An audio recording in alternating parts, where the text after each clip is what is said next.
루틴이 될 때까지 나는 학생들에게 내가 생각하는 좋은 것들을 루틴화 시키려고 많이 노력하는 편이다. 그래서 좋은 앱들을 가르쳐주고 좋은 유튜브 링크들을 알려준다. 그리고 수시로 확인한다. 수업 시간에도 그 앱을 켜봐라. 그리고 이걸 한번 찾아봐라. 얼마나 걸려서 찾는지 추재기까지 해본다. 그럼 아까 그 앱을 잘 활용하는지 루틴이 되어 있는지 그걸 즐기고 있는지까지 확인할 수 있고, 그렇지 못하다면 루틴화 시키기 위해 최선을 다한다. 나는 아인슈타인이 한 말을 좋아한다.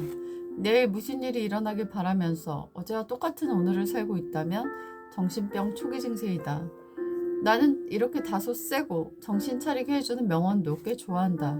그것이 나로 하여금 자기 개발을 할 수 있도록 도와주기 때문이다. 사실 나는 오늘 4시간밖에 못 잤기 때문에 굉장히 피곤하다. 그런데 아침에 일어나서 빨래를 하고 물을 끓이고 밥을 해놓고 시장에서 장을 봐서 요리를 해놓고 청소를 하고 화장실 청소까지 마쳤더니 밤 10시 반이었다. 몸은 매우 노곤노곤해지면서 아무것도 하기 싫다는 마음이 들었다. 하지만 이틀에 한 번씩 글 4개를 쓰는 루틴을 실천하고 있기 때문에 피곤함을 무릅쓰고 이 루틴을 내 몸에 적응시키기까지 계속된 노력을 하고 있다. 요리를 끝낸 후에 매우 피곤했지만 만보 걷기를 멈출 수가 없어서 잠깐 나가서 만보를 채우고 들어왔다. 만보를 걸으면서 나는 영어 문장을 외우는 루틴을 가지고 있다. 항상 3문장을 외우는데 그것도 역시 암송을 맞췄다. 그리고 기도하고 말씀을 보면 하루의 일과가 마무리된다. 거의 새벽 2시나 2시 반을 넘겨 잠을 자곤 하는데 빨리 서두르지 않으면 3시를 넘기기도 한다. 3시를 넘기면 다음날 많이 피곤하기 때문에 그렇게 하지 않으려고 노력한다. 나는 여행을 갔을 때 내가 늘 하던 루틴을 하지 못해서 굉장히 힘들다라는 생각이 들었다. 예를 들면 늘 먹었던 건강식이나 기도하고 말씀 보는, 그리고 책을 읽고 요약하는 그러한 루틴을 할 수 없어서 답답함마저도 느꼈다.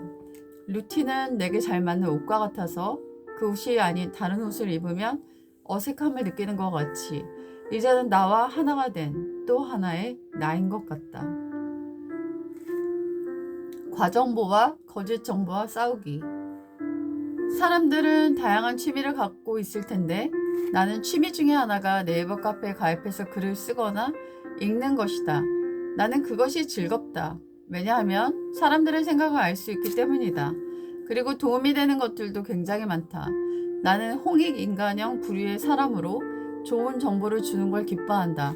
같은 부류의 분들이 계신데 그분들의 게시글을 읽다 보면 정말 피가 되고 살이 되는 좋은 정보가 있다.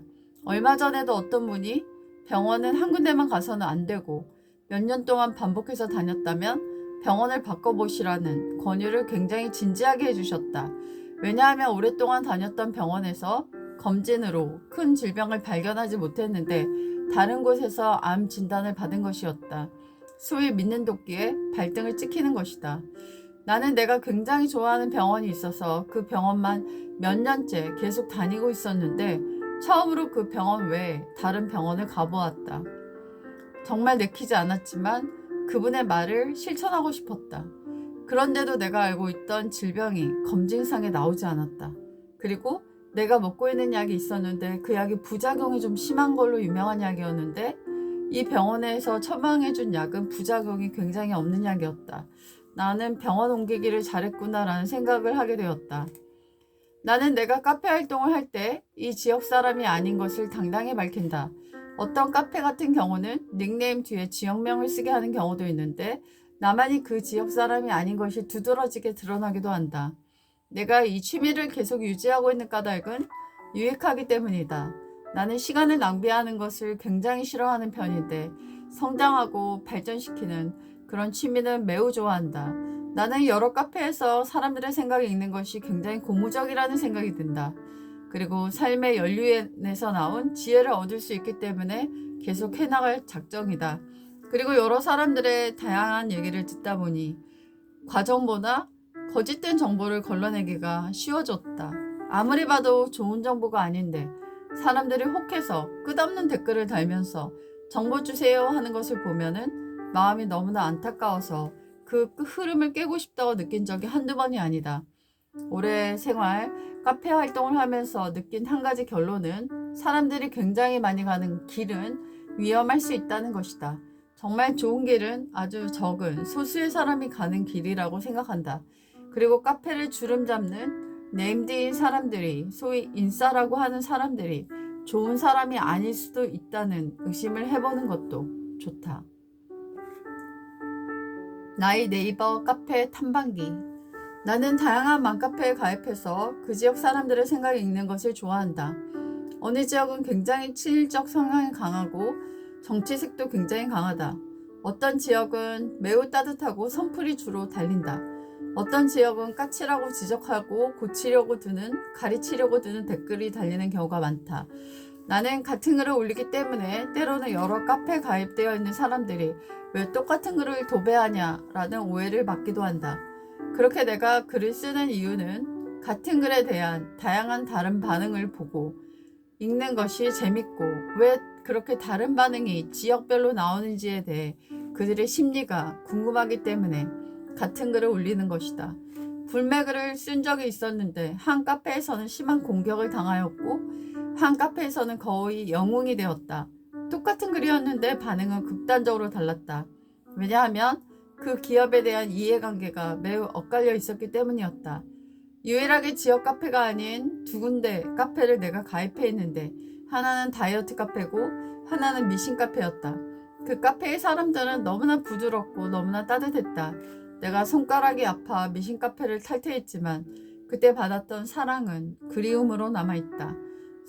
손바느질로 옷까지 만들었던 나는 너무나 만들고 싶은 것들이 점점 늘어나고 있었고 손가락이 접히지 않은 상태에까지 이르게 됐고 목 디스크가 심해지자 나는 미신 카페를 그만두지 않고서는 도저히 안 되겠다라고 판단해서 슬프지만 그 카페와 헤어졌다.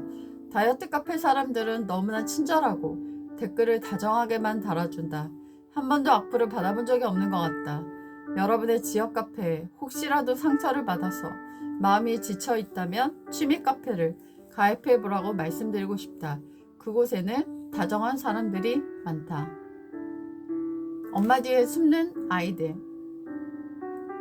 나는 예전에 나이가 굉장히 많은 교수님과 대화를 나눈 적이 있는데 그분은 독일에서 유학을 하고 오셨다.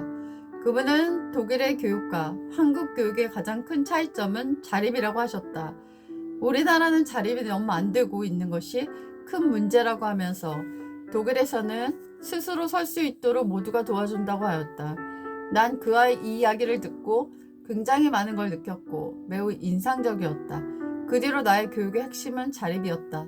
어떻게 하면 아이들을 스스로 설 수 있게 할까? 그것을 나는 항상 고민한다. 내가 학원에서 근무할 때나 내가 학원을 운영할 때나 방문가로 일할 때는 나는 철저하게 관리를 해줄 수 있었다.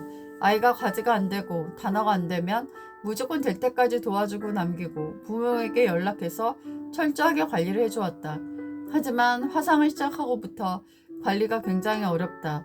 왜냐하면 남기거나 할 수 있는 방법이 없기 때문에 아이들이 못했을 경우에 줄 수 있는 불이익이라는 것이 없다. 내가 관리할 수 있는 유일한 방법은 아이들에게 선물을 주거나 선물을 주지 않는 것이다. 공부를 열심히 하고 노력하는 아이들에게 선물을 주지만 그렇지 않은 아이들은 선물을 받을 수가 없다. 아이들에게 불이익을 줄 수 없지만 이익을 줌으로써 아이들에게 동기를 유발하는 방법을 사용하고 있다. 그렇기 때문에 아이들은 과제를 충실하게 카페에 올려야 하는데 대부분의 아이들이 어머님들이 카페에 숙제를 올려주신다. 나는 그것이 좀 자립이라는 면에 있어서 마음에 걸렸다. 왜냐하면 아이들은 저학년이 없었고 대부분 3학년 이상의 아이들이었기 때문이다. 그래서 나는 아이들에게 스스로가 숙제를 올리지 않으면 선물을 받을 수 없게 규칙을 바꾸었고 아이들은 이제 거의 대부분 자기 스스로가 숙제를 올리고 있다.